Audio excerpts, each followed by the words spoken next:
Hello everyone, it's me again, Tarsher. So today we're cooking a dried fish, danggit and the squid. So I'm cooking outside kasi nga para walang amoy sa labas, para yung mga neighbor lang ang makaamoy, kapitbahay lang. So anyway, this one is not that much stinky. So that's the way I cook a dried fish. I need to cook a lot para hindi ako magluluto ng palagi. Kasi nga, dito ko sa labas siya niluluto dahil nga maamoy sa loob. And by the way, my oil is from the bacon oil, kaya siya nagbabubbles. And this is only my food. My family hates this dried fish. But they don't mind if I'm eating with them in the table with my dried fish or fish. Because my family doesn't eat fish at all. How much more the dried fish, right? So, ganyan lang siya magluto. At saka, yung squid, hindi kailangan natin na i-overcook. Kasi mag-iba yung ano niya pag overcook. So, tanggalin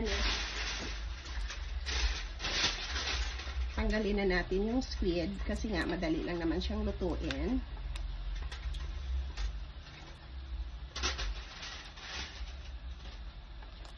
Yan.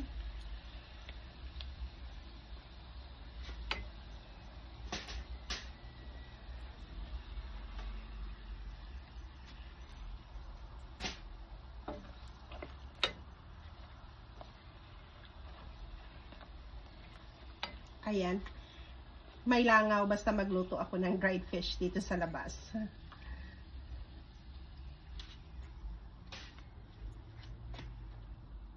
Tapos maglagay pa tayo ng danggit.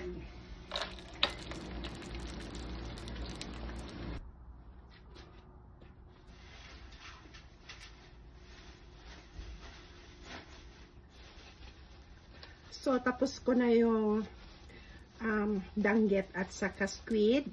So, iba na naman ang klase ang lulutuin natin. This one. Okay, just put that all together.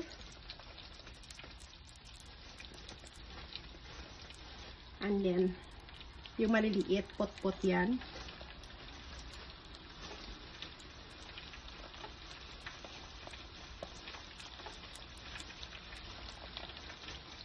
I-crispy ko siya para makain yung buto. Kaya, ako pag nagluto ako ng tuyo, kinakain ko lahat dahil ginagawa kong crispy. Dahil, para makain ko yung buto at saka walang sayang, diba?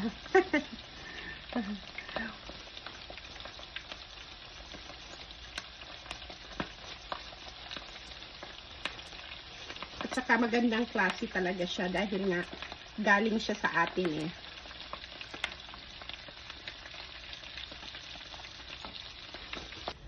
So, ayan. Luto na siya. See? Our dried fish is cooked. Thank you so much for watching. See you in our next video. Bye for now.